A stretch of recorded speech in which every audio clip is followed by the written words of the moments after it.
Младиот стратег со амбиција да го воскресне градот. Вака ChatGPT го опишува кандидатот на ВМРО ДПМН за градоначалник на Скопје Орце Ѓоргиевски. Тој е актуелен прв човек на општина Киселавода, а неговата кандидатура на почетокот на јули ја објави лично лидерот на партијата и премиер Христијан Мицкоски. Тој е отворен, достапен и посветен работник кој решава проблеми. Нова енергија каква му е потребна на Скопје после едно 4-годишно девастирање и замреност на градот. Препознатлив за соседите, Ѓоргиевски изминатите години со семејството живее во близина на салата Расадник во Киселавода. Сепак, најголем дел од детството и тинејџерските години ги поминал во родната куќа во Драчево. Добар ден, како сте? Добро, супер. Овде живеете блиску? Тука сум во оваа зграда, ова е локалот кај што најчесто пијам кафе. Израснат во семејство со традиционални вредности, вели дека воспитувањето оставило трага врз неговиот карактер.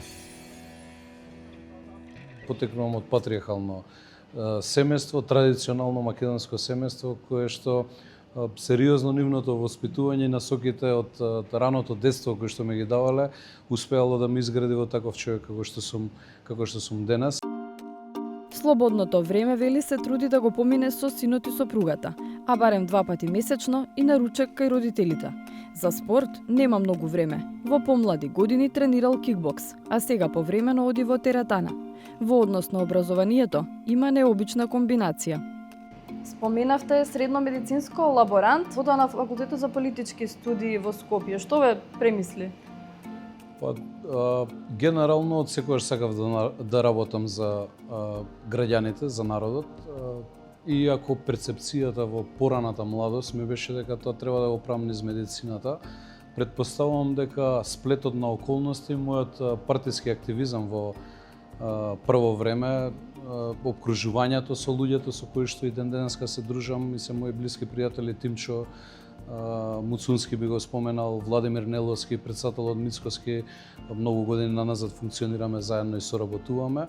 Влијаеше да се насочам кон да завршам политички студии на универзитетот тука во Скопје. Сакав да влезам во пракса и да пробам да ги променам работите и мислам дека успешно тоа го правам изминатите 4 години. Сега бидејќи споменавте нели политички студии, ако не се лажам, мислам ако добро се сеќавам, имаше еден почитуван професор на политички студии кој на студентите во прва година им велеше дека политиколог и политичар е како криминалец и криминолог. Така е. Точно ли е тоа? Па да, видете, политички, теоретски, ние можеме да ги анализираме процесите. Пак и од друга страна сметам дека доволно долги години во државата теоретски се констатирале состојбите, но никој не влегол во коштец да ги решава проблемите, како што сметам дека јас тоа го правев изминативе 4 години во мојата општина, но верувам дека истото, со иста динамика, исто темпо ќе го правиме во градот Скопје наредните 4 години. Ѓоргиевски пред да се вклучи во политика работел во приватниот сектор. Имал бизнис поврзан со возила, потоа со градежништво, а 10 години работел и во приватна компанија од областа на енергетиката. Искуството стекнато во бизнис секторот му помага во политиката, вели тој. Не е тајна дека неговите аспирации за градоначалник на Скопје се од поодамна. Па пресудно во одлуката тој да биде кандидатот на ВМРО ДПМН била добрата позиција на внатрепартиските анкети. Тој верува дека промената е можно да се направи. Вашиот кандидат за градоначалник на Скопје, Орце Ѓоргиевски. А за неговите лични мотиви и што најмногу му пречи во Скопје, вели: Ми пречи кога ќе има дефект за водоснабдување во услови кога летниот период половина Скопје немаше вода за пиење. Дефектите со месеци не се санираат, тоа се загуби огромни на вода. Ми пречи кога по неколку часови во неизвестност се чека, мајка ми патува до незиното работно место секој ден со автобус и често пати ми го споменува тоа, но и многу мои сограѓани овде за доцнењето на автобусите, но и неизвестноста дали ќе дојде автобус или нема да дојде. Ми смета што пораснавме неколку генерации без Луна парк. Сериозно. Ми смета што градскиот парк е во крајно лоша состојба. Ми смета кејот, кога ќе прошетам заедно со моето семејство, состојбата во која што се наоѓа истиот. Ѓоргиевски за себе вели дека е неконвенционален политичар. Така го објаснува и слоганот "Прво човек, потоа градоначалник". Јас не сум политичар кој што процесите ги решава од канцеларија, туку кој што постојано е присутен меѓу граѓаните, на терен сум, често пати знам и пешки да отидам, блиску ми е општината до моето работно место. Знаете, некогаш не е важно само и доволно на некој да му ја направите улицата. Важно е понекогаш да има народот, граѓанинот на кого да се потпре, некој со кој што ќе може нормално да разговара како со човек од своето семејство. И затоа сметам дека и на Скопје не им треба човек пред се на кој што ќе може да се потпрат во наредните 4 години. Проектите направени за време на градоначалничкиот мандат во Кисела Вода, Ѓоргиевски користи прилика да ги спомене и во програмата за Скопје.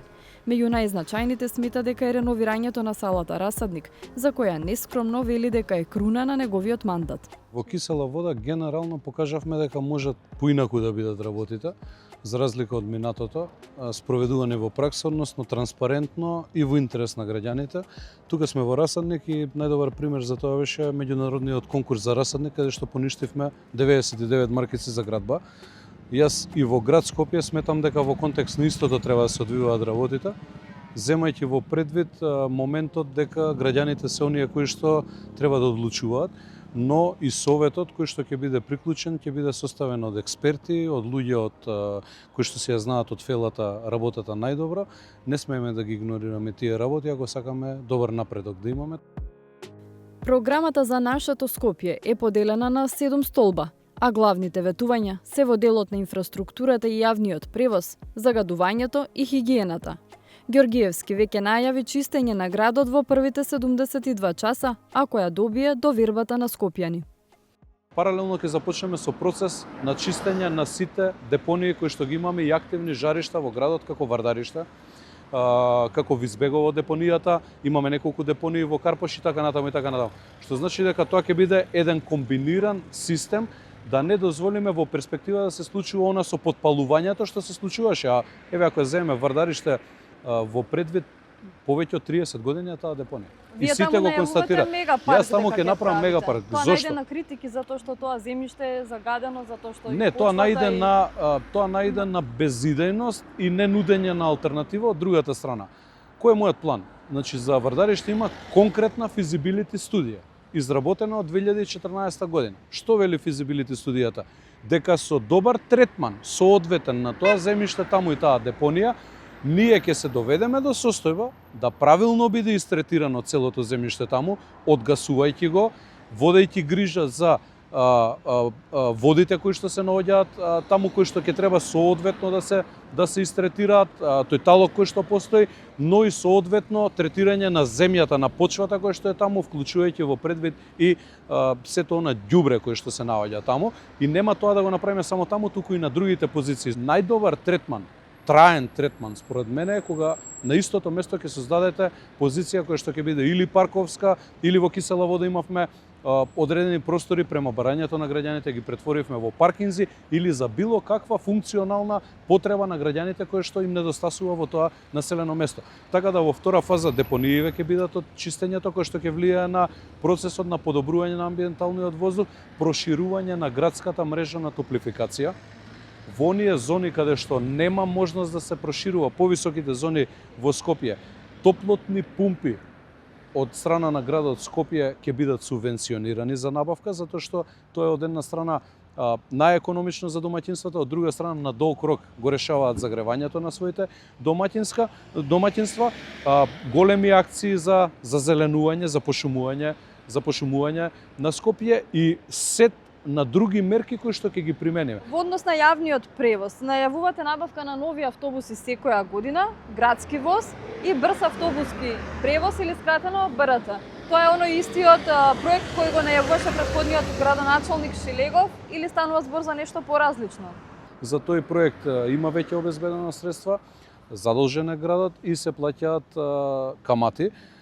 Нелогички е јас да го игнорирам без разлика од кого и кога започнал тој проект.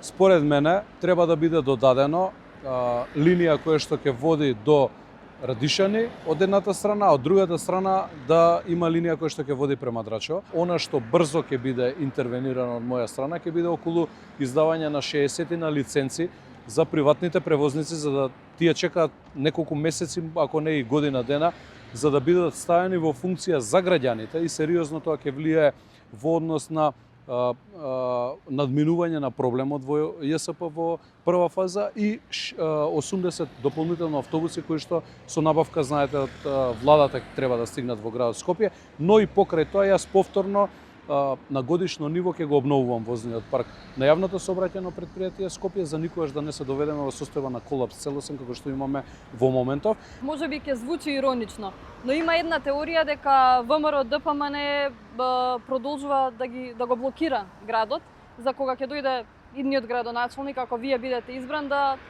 скопјани да го доживеат на некој начин како спасител за Скопје и во делот на ѓубрето и депониите и секаде каде што може.